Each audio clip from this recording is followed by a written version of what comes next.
우리 함께 신앙 고백하시겠습니다. 전능하사 천지를 만드신 하나님 아버지를 내가 믿사오며 그 외아들 우리 주 예수 그리스도를 믿사오니 이는 성령으로 잉태하사 동정녀 마리아에게 나시고 본디오 빌라도에게 고난을 받으사 십자가에 못 박혀 죽으시고 장사한 지 사흘 만에 죽은 자 가운데서 다시 살아나시며 하늘에 오르사 전능하신 하나님 우편에 앉아 계시다가 저리로서 산자와 죽은 자를 심판하러 오시리라. 성령을 믿사오며 거룩한 공예와 성도가 서로 교통하는 것과 죄를 사하여 주시는 것과 몸이 다시 사는 것과 영원히 사는 것을 믿사옵나이다. 아멘.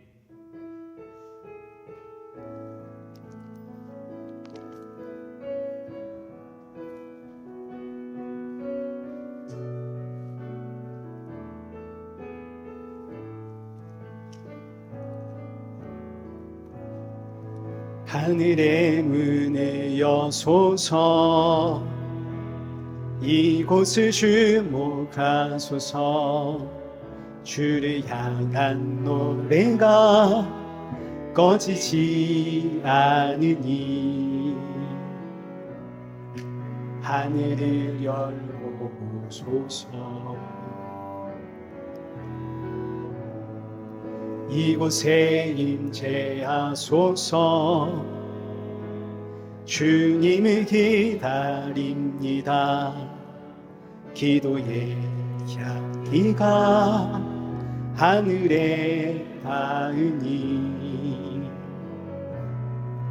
주여 임재하여 주소서 이곳에 오셔서 이곳에 앉으소서 이곳에서 드리는 예배를 받으소서 주님의 이름만이 오직 주의 이름만 이곳에 있습니다. 이곳에 오셔서 이곳에 앉으소서 이곳에서 드리는 예배를 받으소서 주님의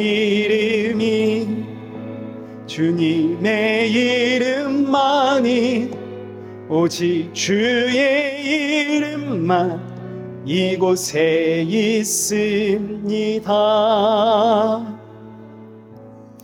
우리 시간 예배 앞에 서 있는 우리의 모습을 돌아보고 점검하면서 오늘의 예배가 지치고 상한 내 영혼의 담비와 같은 예배가 되어지도록 내 마음의 문을 열어주옵소서.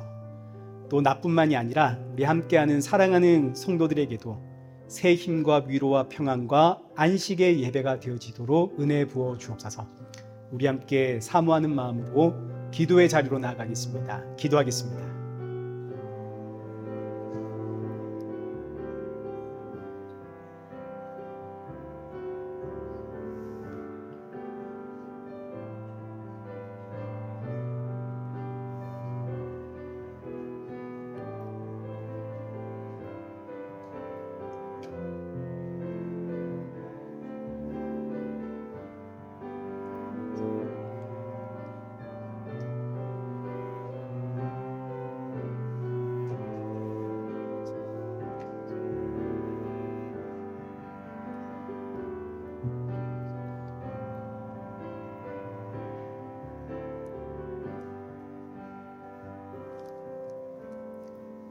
살아계신 하나님 아버지, 오늘 이 예배의 자리로 우리의 걸음을 인도하심에 감사드립니다.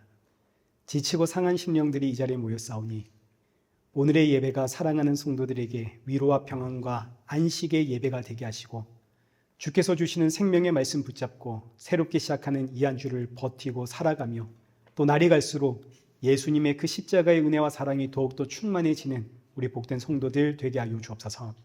예수님의 이름으로 기도드리옵나이다. 아멘. 우리 함께 교독문 제32번을 교독하시겠습니다. 교동문 제32번입니다. 여호와여, 내가 주께 피하오니 내가 영원히 수치를 당하게 하지 마소서.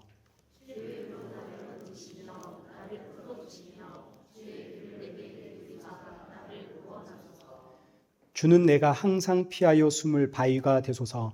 주께서 나를 구원하라 명령하셨으니 나의 하나님이여, 나를 악인의 손 곧 불의한 자와 흉악한 자의 장중에서 피하게 하소서.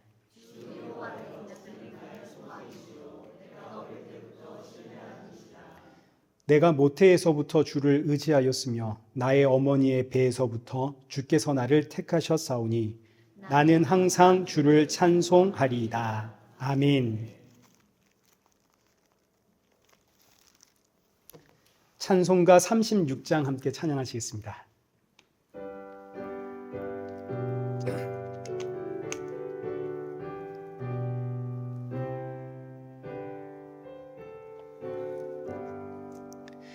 주 예수 이름 높이어 다 찬양하여라. 금면류관을 들여서 만유의 주 찬양. 금면류관을 들여서 만유의 주 찬양. 주 예수 당한 고난을 못 잊을 죄인아, 내 귀한 보배 바쳐서 만유의 주 찬양. 내 귀한 보배 바쳐서 만유의 주 찬양. 이 지구 위에 거하는 온 세상 사람들, 그 크신 위엄 높여서 만유의 주 찬양. 그 크신 위엄 높여서 만유의 주 찬양.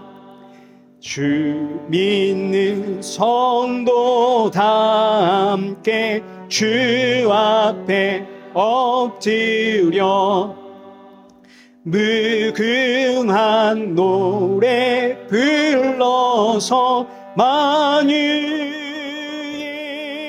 주 찬양. 무궁한 노래 불러서 만유의 주 찬양.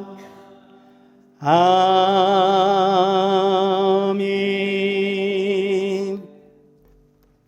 우리 성경 봉독하겠습니다. 우리 오늘 보실 하나님의 말씀은 에베소서 5장 22절에서 24절의 말씀입니다.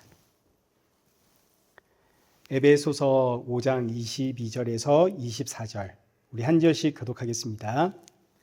아내들이여 자기 남편에게 복종하기를 주께 하듯 하라.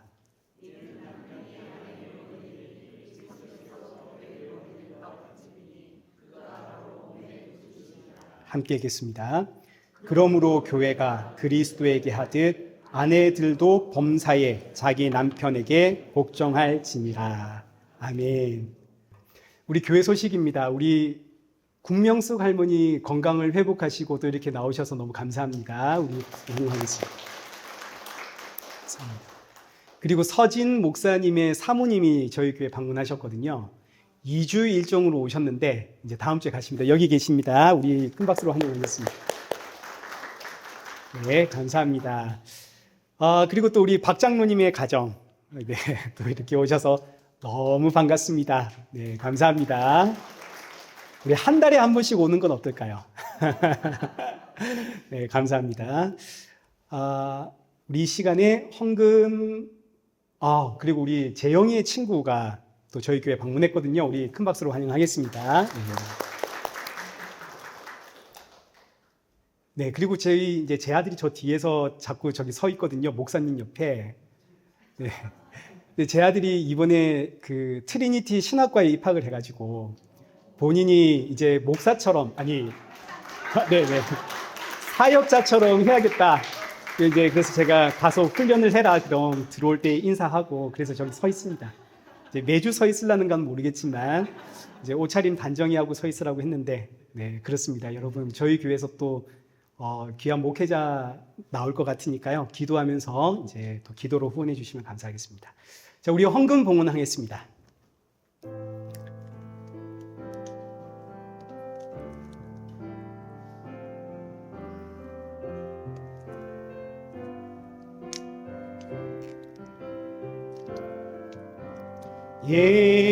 예수 사랑해 나 주와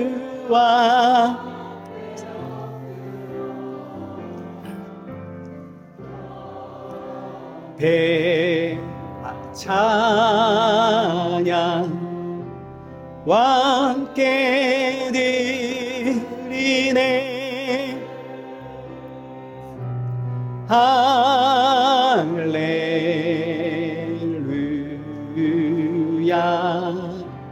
할렐루야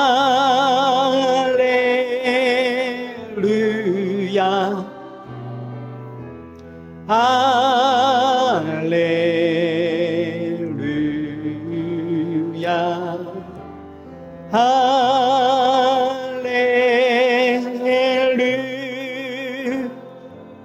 기도하겠습니다.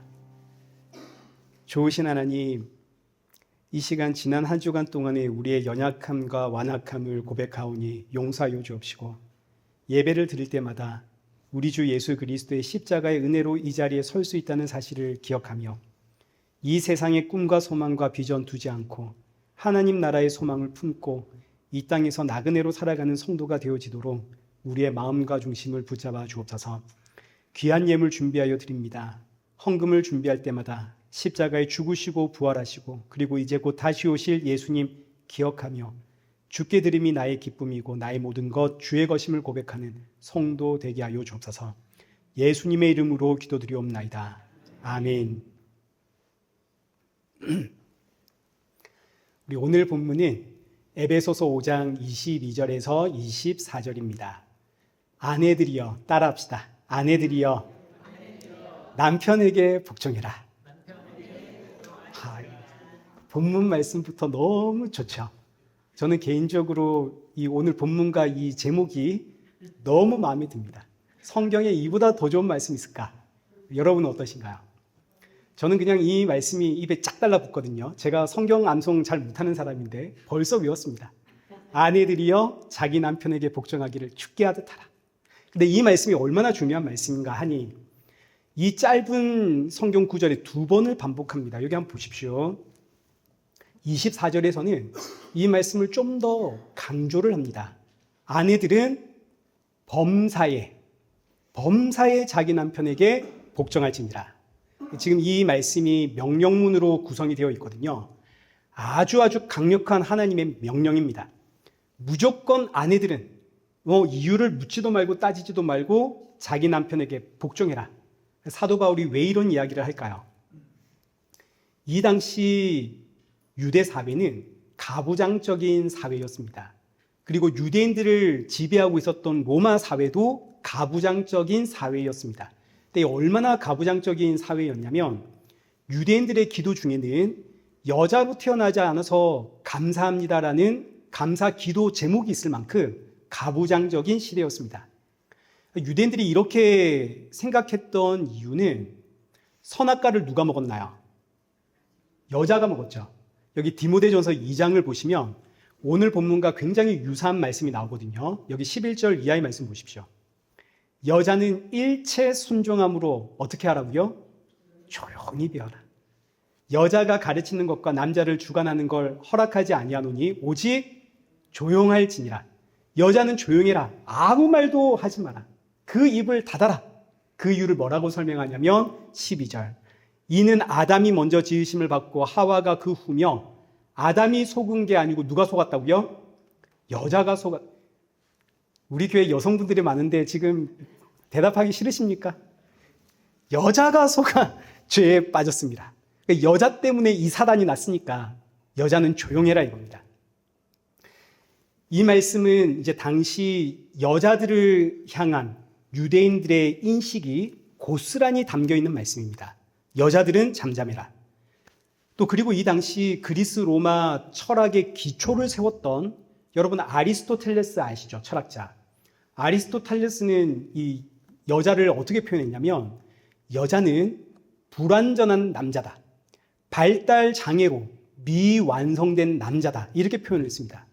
그러니 여자가 남자에게 지배를 받는 것은 마땅한 일이다. 플라톤이라는 철학자도 아시죠? 플라톤은 용기 있게 살지 못했던 사람, 남자, 겁쟁이였던 남자가 여자로 다시 환생하는 것이다. 이렇게 표현을 했습니다. 그러니 이 시대의 여성들의 그 인권이 얼마나 바닥을 쳤겠습니까? 이방인들의 생각은 여성은 볼 때 생물학적으로 미완성된 불완전한 사람이 여자이고 남자로 용기 있게 살지 못했던 사람이 여자로 태어나고 유대인들의 입장에서 볼 때는 여자는 감히 고개를 들 수 없는 죄인이다. 이런 입장입니다. 여자 때문에 에덴 동산에서 쫓겨났다 이거죠. 그래서 유대인들은 지금 여기 사람들이 모이면 사람의 수를 셀 때 여자는 수를 세지 않습니다. 왜냐하면 여자는 발언권이 없거든요. 어디 감히 죄인이 의견을 이야기한단 말인가. 심지어 유대 사회에서 어떤 범죄 현장을 여자가 목격을 했다 그래도 여자의 증인은 여자라는 이유로 법적 효력이 없었습니다.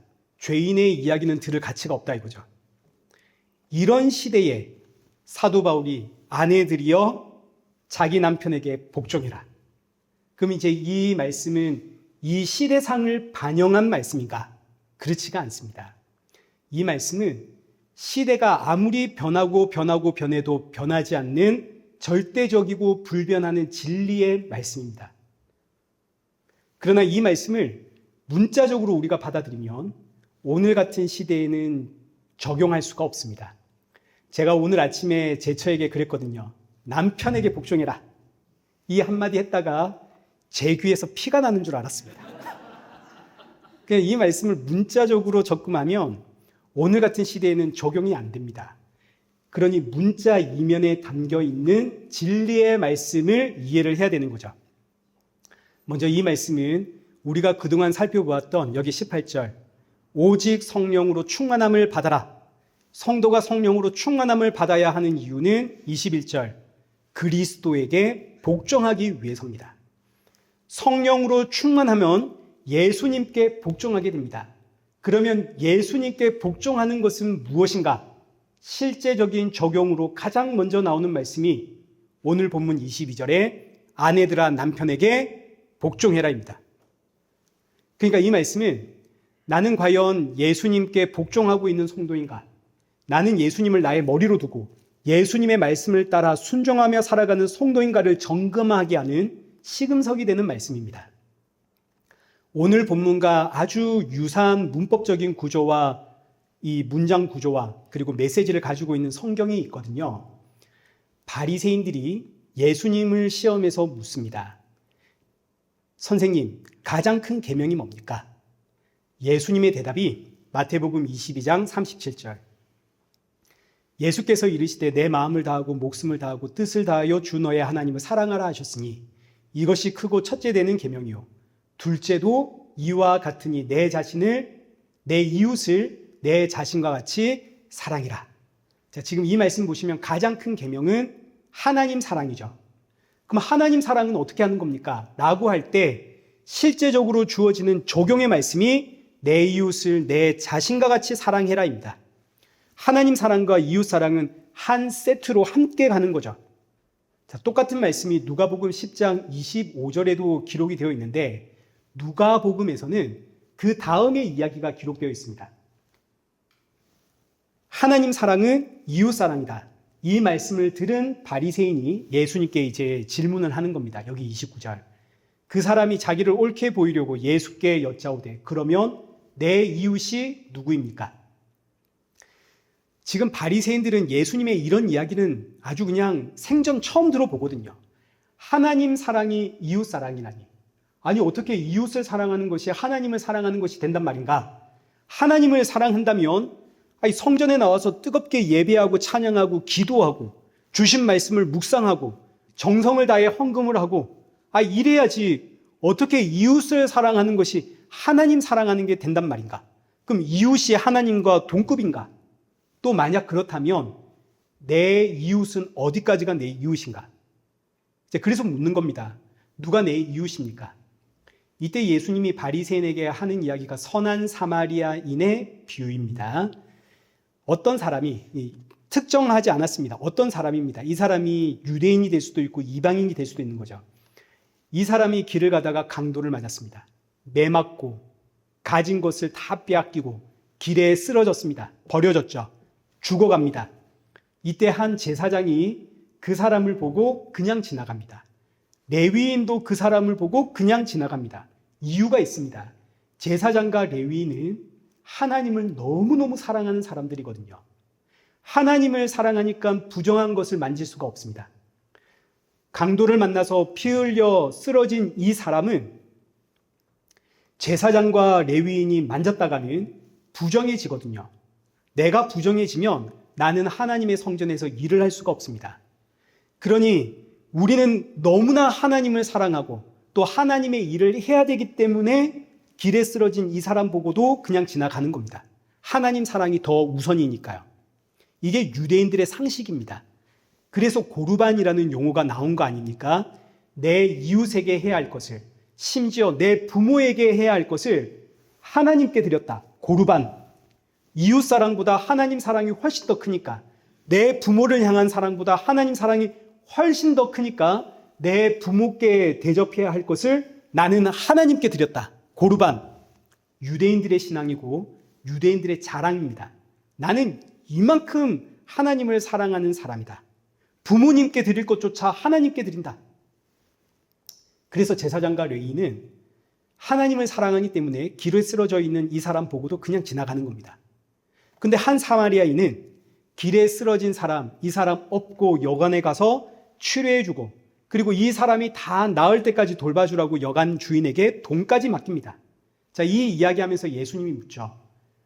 누가 이 강도 만난 사람의 이웃이냐? 바리새인들이 사마리아 사람입니다. 예수님이 너희도 이와 같이 해라. 이게 바로 하나님의 사랑이다. 하나님을 사랑하는 것이다. 이 이야기를 들으니까 바리새인들이 화가 나서 견딜 수 없는 겁니다. 예수님을 그냥 둘 수가 없죠. 이 강도 맞은 사람이 유대인이라는 보장도 없고 이방인일 수도 있는데 정체를 알 수 없는 이 사람이 혹 이방인이라면, 아니 내가 하나님의 백성으로서 이방인에게 도움을 주는 게 어떻게 하나님을 사랑하는 겁니까? 내가 하나님 사랑한다 그랬지 언제 이방인 사랑한다 그랬습니까? 저 이방인들은 상종 못할 사람인데, 무엇보다 우리는 하나님을 사랑하기 때문에 이웃 섬김을 뒤로 했는데 이웃보다 하나님이 더 중요하니까. 근데 예수님은 이웃을 섬기고 사랑하는 것이 곧 하나님을 사랑하는 것이다. 이러니까 이 이야기는 바리새인들에게 전혀 공감을 일으킬 수도 없고, 공감이 아니라 이해 자체가 불가능한 이야기가 되는 겁니다. 그러나 예수님은 이 이야기를 통해서 바리새인들, 너희가 하나님을 사랑한다는 것은 거짓이다. 이걸 지적을 하는 겁니다. 이와 똑같은 본문의 구조가 이제 오늘 본문입니다. 하나님의 말씀대로 산다는 바리새인들에게 예수님께서 하셨던 이 선한 바리새인의 이야기를 이제 사도 바울이 예수님을 믿는다는 성도들에게 각색을 해서 적용을 시키는 겁니다. 오늘 본문 에베소서 5장 21절에 그리스도께 복종을 해라. 아멘. 우리가 그리스도께 복종하겠습니다. 그런데 그리스도께 복종하는 건 어떻게 하는 겁니까? 사도 바울이 그리스도께 복종한다는 것은 크게 네 가지로 생각해 볼 수 있는데 그 중에 첫째, 가장 먼저 나오는 적용으로 아내들이여 남편에게 복종해라. 그럼 이제 이 말씀을 들은 아내들은, 여자들은 이 말씀에 아멘이 나오겠습니까? 아예 아침에 눈 뜨는 것도 꼴보기 싫고 밥 먹는 것도 꼴보기 싫은 남편인데 이 남편에게 복종하라니요. 아니 내가 예수님께 복종한다 그랬지 언제 내가 남편에게 복종한다 그랬습니까? 예수님께 복종하는 것이랑 남편에게 복종하는 것이 어떻게 똑같을 수 있습니까? 이게 우리 반응 아닙니까? 바리새인들의 반응과 우리의 반응이 뭐가 다른가요? 하나님 사랑은 이웃 사랑이다. 이 말씀을 전혀 이해하지 못했던 바리새인들. 예수님께 복종함은 남편에게 복종하는 것이다. 이 말씀을 이해하고 싶어 하지 않는 우리, 뭐가 다른가요? 똑같죠. 제가 오늘 아침에 실험을 하고 왔다니까요. 제 아내에게, 이 사람아 남편에게 복종해라. 제 처가 그걸 다 아는데 남편이 먼저 남편의 본을 보여라. 그 한마디로 나만 복종하는 건 억울해서 못하겠다 이거 아닙니까? 예수님 말씀하셨는데 여기에 내 생각과 내 상식과 내 판단 갖다 붙여서 아이 그래도 예수님 복종할 만해야 복종하죠. 이게 우리의 모습 아닙니까? 그러니까 이 말씀은 우리가 얼마나 내 뜻대로 내 마음대로 하나님을 예수님을 섬기고 있는지를 지적하는 말씀입니다. 우리가 얼마나 내 생각을 따라서 우리가 얼마나 내 뜻대로 예수님 섬기고 있는가. 지난주에 베드로 이야기 기억나시죠? 예수님께서 제자들에게 십자가에 죽으실 것과 3일 만에 다시 살아날 것을 밝히셨습니다. 예수님의 뜻과 예수님의 계획이죠. 근데 베드로가 이 이야기를 듣자마자 하는 이야기가 주여 이 일이 주께 결코 일어나지 아니하리라. 예수님이 베드로에게 사탄아 물러가라. 네가 하나님의 일은 생각하지 않고 사람의 일만 생각하는도다. 예수님의 뜻과 계획은 십자가에 죽는 겁니다. 근데 베드로가 볼 때는 예수님 십자가에 죽으시다니요. 이건 아니지 않습니까? 예수님 가셔야 할 길은 바로 저깁니다. 제가 저 영광스러운 자리로 예수님을 인도하겠습니다. 모시겠습니다. 예수님의 뜻보다 내 뜻이 옳다 주장하는 베드로의 모습이 오늘 우리의 모습 아닙니까? 내가 정한 뜻, 내가 정한 계획, 그리고 기도하기를 하나님을 위한 일입니다. 이 일을 통해서 제가 하나님의 영광을 올리겠습니다. 그러니 하나님 이 일이 잘 되도록 도와주옵소서. 하나님이 뭐라 하실까요? 사탄아 물러가라 하지 않겠습니까? 그러니 오늘 본문은 내 뜻대로 예수님을 섬기고 있는 나의 어리석은 모습을 돌아보게 하고 동시에 예수님을 온전하게 섬기지를 못하는, 복종하지를 못하는 나의 고집과 나의 완악함을 돌아보게 하는 너무너무 귀한 말씀입니다. 이건 정말 저는 우리 집에 가온으로 삼을까 싶습니다. 여러분의 집에 가온으로 삼으십시오. 집에 붙여놓으십시오. 아내들이여 남편에게 복종해라. 이 말씀 보고 이 말씀 볼 때마다 나의 어리석음과 나의 고집과 나의 완악함 돌아보며 회개하는 겁니다. 얼마나 귀한 말씀입니까? 저는 정말 우리 교회 표로 삼을까 싶습니다. 2026년 표 아내들이여 남편에게 복종해라. 아멘 하십시오. 이거 아무도 못하죠. 이런다니까요. 자, 그러면 이제 우리 23절의 말씀 보겠습니다. 함께 읽겠습니다. 시작. 이는 남편이 그가 바로 몸의 구주시니라. 아멘. 자, 여기 22절과 23절의 말씀을 보시면 아내가 남편에게 복종하는 이유를 남편이 아내의 머리됨이 그리스도가 교회의 머리됨과 같다고 표현을 합니다. 자, 그리고 나서 이제 이 말씀의 결론이 어디로 가냐면 32절에 이 비밀이 크도다. 나는 그리스도와 교회에 대하여 말하노라. 그러니까 지금 사도 바울이 아내와 남편의 이야기를 하면서 진짜 하고 싶은 이야기는 그리스도와 교회라는 이야기입니다. 예수님과 교회의 관계가 남편과 아내의 관계와 같다 이거죠. 그럼 남편과 아내의 관계가 대체 뭐길래 예수님과 교회와 비교를 하는가? 이제 이거 우리가 알아야겠죠. 최초의 남편과 아내는 우리가 잘 아는 아담과 하와입니다. 아담도 하와도 하나님이 창조하신 똑같은 창조물이지만 창조의 방식이 다릅니다. 아담은 하나님으로부터 나왔고 하와는 어디서 나왔나요? 아담에게서부터 나오죠. 창조의 방식이 다릅니다. 하나님께서 아담을 창조하실 때는 아담은 하나님으로부터 나와서 만물을 다스리고 관리하는 청지기, 오늘 본문식으로 표현을 하자면 모든 피조물의 머리로서의 역할을 받고 동시에 선악과는 먹지 말라라는 언약을 아담이 받습니다. 그러니 아담은 에덴 동산을 관리하면서 이 선악과는 먹지 말아야 된다. 이 하나님의 언약을 가르치고 실행해야 하는 책임이 있는 거죠. 이 일에 대한 권위가 아담에게 주어졌습니다. 그리고 나서 하나님이 이 아담을 돕는 배필로 아담의 갈비뼈에서 여자 하와를 창조하십니다. 그러니까 여자는 애초에 남편인 아담을 돕는 배필로 창조되고 또 남편에게서 나왔습니다.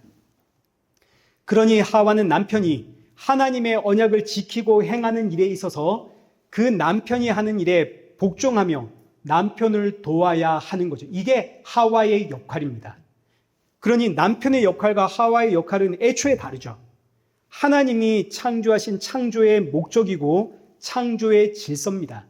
남편은 하나님으로부터 언약을 받아 이 언약을 지켜야 되고 이 일을 행함에 있어서 권위를 가집니다. 아내는 이 권위를 행사하는 남편에게 복종하며 도와야 됩니다.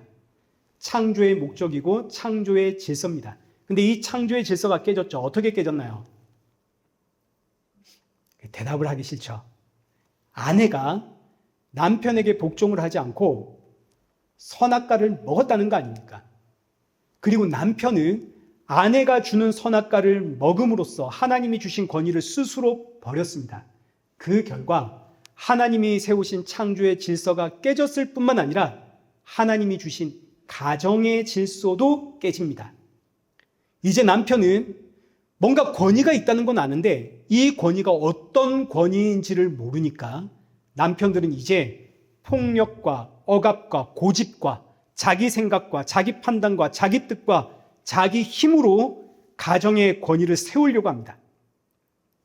아내들은 남편을 손에 쥐려고 합니다. 내 말 잘 듣는 남편 만들려고. 내가 주는 선악과 먹는 남편 만들려고 하는 거죠.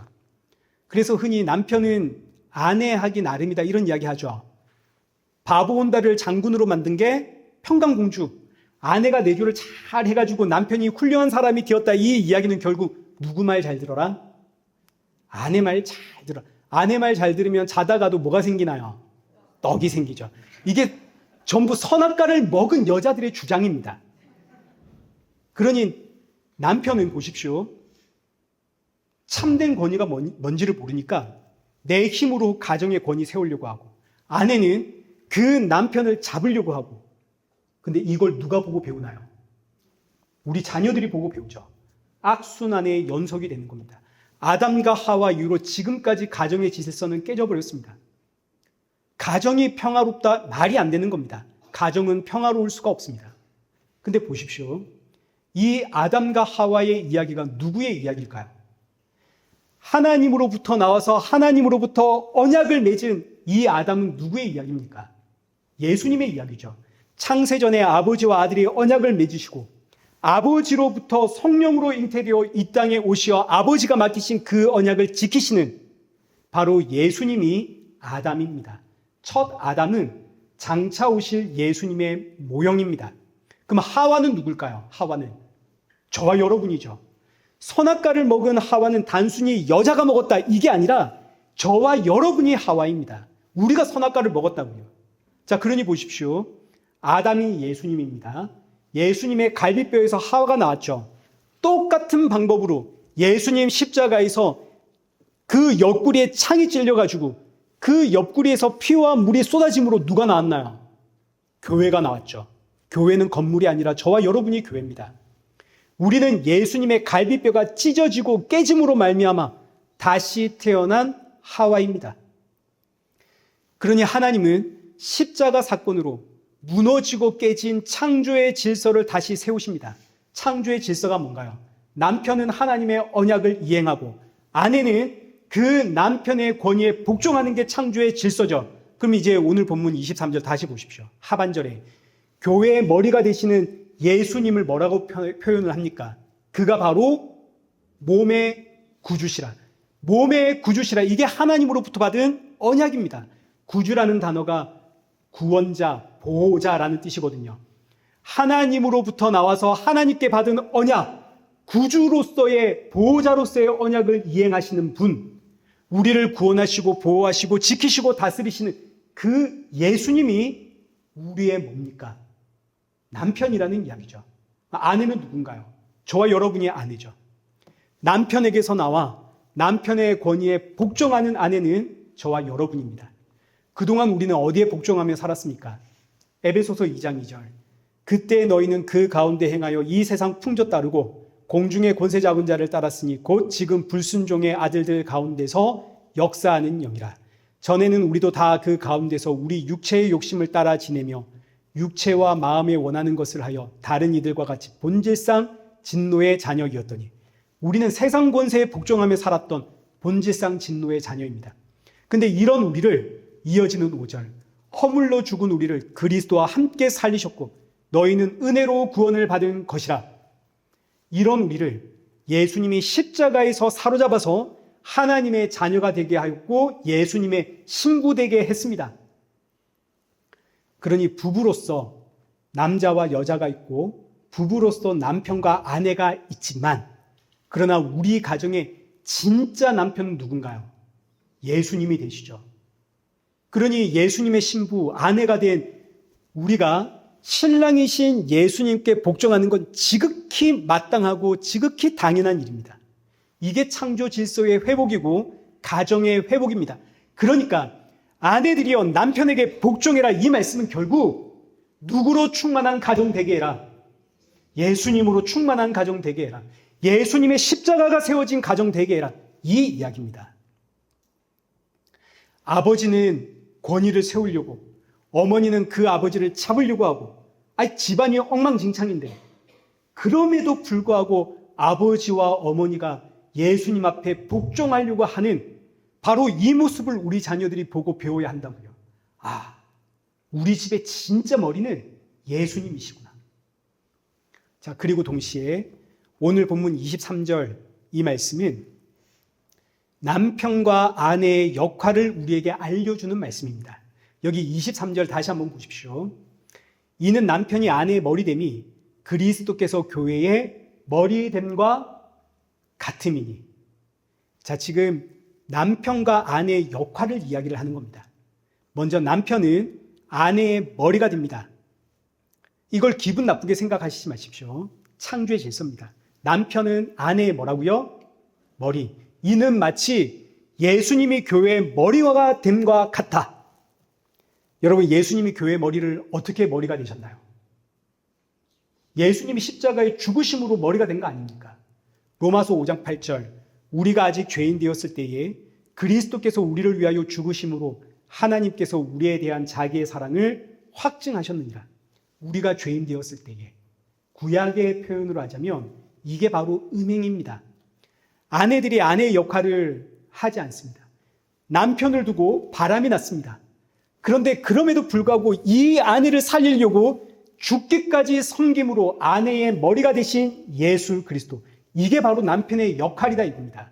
그러니 남편이 아내의 머리라는 의미는 남편은 아내의 머리 위에서 군림해도 된다 이런 뜻이 아니죠. 교회의 머리가 되시는 예수님이 교회의 머리가 되기 위해 십자가에서 죽으셨던 것처럼 남편은 아내의 머리가 되기 위해 예수님처럼 섬기고 죽으라는 이야기입니다. 이게 남편의 역할입니다. 예수님 말씀하셨죠. 제자들이 모여가지고 서로 싸우거든요.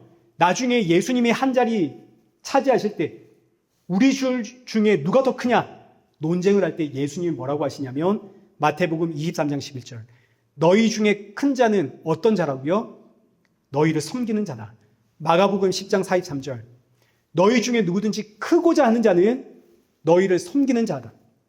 너희 중에 누구든지 으뜸이 되려면 모든 사람이 뭐가 되어야 된다? 종이 되어야 된다. 그래서 이어지는 말씀이 인자가 온 것은 섬김을 받으려 함이 아니라 도리어 섬기려 하고 자기 목숨을 많은 사람의 대속물로 주려 함이니라. 예수님이 죽기까지 우리를 섬기셨으니 예수님이 우리의 머리가 되었다 이겁니다. 이게 바로 남편의 역할입니다. 남편이 아내의 머리라는 의미는 남편은 더욱더 앞장서서 먼저 섬겨야 할 책임이 있다는 이야기지 군림하고 명령한다는 이야기가 아닙니다. 그리고 이 말씀을 이제 구약식으로 표현을 하자면 남자는 하나님으로부터 언약을 받았습니다. 이 언약을 집행해야 하는 책임이 있습니다. 이게 남편에게 주어진 권위입니다. 그럼 하나님으로부터 받은 언약이 뭔가요? 구약에서는 선악과를 먹지 말라입니다. 최초의 아담이 받은 언약이죠. 선악과 먹지 마라. 신약에서는 십자가의 언약입니다. 내 가정이 참 신랑이 되시는 십자가의 예수님 바라보도록 다스리고 이끌어가야 할 책임이 남편에게 있습니다. 이게 바로 섬김입니다. 섬김이란 다른 게 아닙니다.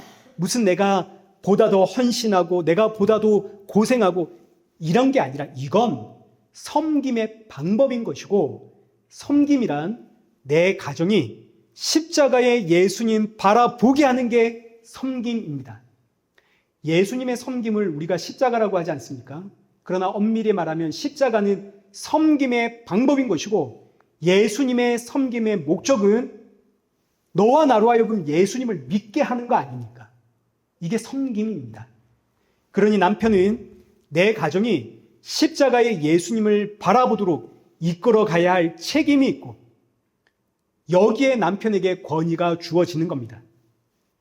그래서 남편은 이를 위해 더욱더 말씀에 순종하고 말씀 앞에 서야 되고 기도하며 믿음 위에 서 있어야 됩니다. 남편에게 주어진 책임이고 권위입니다. 그럼 이제 아내의 역할은 무엇인가? 아내는 돕는 배필입니다. 남편에게 주어진 이 권위를 돕는 자로서 복종해야 할 책임이 있는 겁니다. 여기서 이 복종도 우리가 생각하는 무조건적인 복종, 묻지도 말고 따지지도 막 시키는 대로 해 이게 아니라 여기에 아멘 이게 아니라 내 남편이 말씀 위에 서 있는 사람이 되도록 돕는 것, 내 남편이 세상 유혹에 흔들리지 않고 십자가의 예수님 바라보도록 돕는 것, 이게 바로 복종입니다. 그리고 이것이 하나님이 세우신 창조의 질서이고 가정의 질서입니다. 예수님 안에서 남편은 남편의 역할을, 아내는 아내의 역할을 함으로써 자녀들에게 우리 가정의 머리는 예수님이시다. 예수님 안에서 하나 되는 가정, 예수님으로 충만해지는 가정, 이를 위해서 성령의 충만함을 받으라입니다. 그리고 이 메시지는 에베소 교회 성도들에게 주어진 말씀입니다. 불신자들에게 주어진 게 아니라 믿는, 예수님을 믿는 부부들에게 주어진 말씀입니다. 믿지 않는 부부가 있죠. 한쪽은 믿는데 한쪽은 믿지 않는 부부들. 이 부부들에게 주어진 메시지는 따로 있습니다. 고린도전서 7장. 그 메시지는 제가 오래전에 고린도전서 7장에서 했습니다. 제가 시간이 없어가지고 그 이야기 다 못하죠. 그러니 궁금하시면 불신자와의 관계에서는 어떻게 해야 되는가 궁금하시면 옛날 고린도전서 7장 설교 유튜브에 올라가 있습니다. 참고하시면 되겠습니다. 자, 그러니 오늘 본문의 말씀이 얼마나 귀한지 아내들이여 남편에게 복종해라. 이 말씀을 통해서 첫째, 남편과 아내의 역할을 알게 되고 둘째, 내 가정의 진짜 머리가 되시는 남편이 누구인지를 알게 되고 마지막 셋째, 내가 얼마나 내 뜻과 내 고집이 강한 죄인인지를 알게 됩니다. 그러니 너무너무 귀하고 복된 말씀이죠. 여러분 이 말씀 집에 서서 붙여놓으십시오. 이 말씀 보면서 우리 가정의 머리는 예수님이시다. 예수님으로 충만한 가정 볼 때마다 기도하시고 부부로서 서로가 서로에게 어떤 역할을 해야 되는지 이 말씀 볼 때마다 다시 한번 되새기시고 또 부모로서 내가 자녀들 앞에 어떤 모습으로 서야 하는지 묵상하시면서 아름다운 믿음의 가정을 세워가는 복된 저와 여러분 되시기를 축원합니다. 살아계신 하나님 아버지, 오늘 주신 말씀을 통해서 남편은 언약을 받은 자로서 가정을 주께로 이끌어가는 역할을, 아내는 남편을 돕는 자로서의 역할을 알게 하시니 감사합니다. 이 역할을 잘 수행해 내므로 가정에 어렵고 또 힘들고 지치고 낙심되는 일이 있을 때마다 서로가 서로에게 십자가의 예수님 바라보게 하는 믿음의 가정 되게 하시고, 자녀들로 하여금 우리 가정의 머리가 예수님이심을 알게 하는 부모로서의 역할을 또 잘 감당하는 우리 성도들 되게 하여 주옵소서. 우리 성도들의 가정이 예수님으로 충만한 믿음의 가정 되기를 원합니다. 또 새롭게 시작하는 이 한 주도 주가 이끄십니다. 내 고집, 내 생각, 내 뜻 주장하며 주의 도우심 바라보는 성도 되지 않게 하시고, 주의 이끄심에 순종하며 범사에 감사할 수 있는 성도가 되어지도록 우리의 마음과 중심을 붙잡아 주옵소서. 예수님의 이름으로 기도드리옵나이다. 아멘. 이제는 우리 주 예수 그리스도의 은혜와 성부 하나님의 크신 사랑과 성령 하나님의 위로교통 충만하심이 내게 맡기신 사명에 충성하며 주신 은혜 감사하며 주님 만날 그날 사모하며 기다리는 우리 일회교회와 성도들과 온 세계 교회 머리머리 위에 이제로부터 영원토록 함께 있을지어다. 아멘.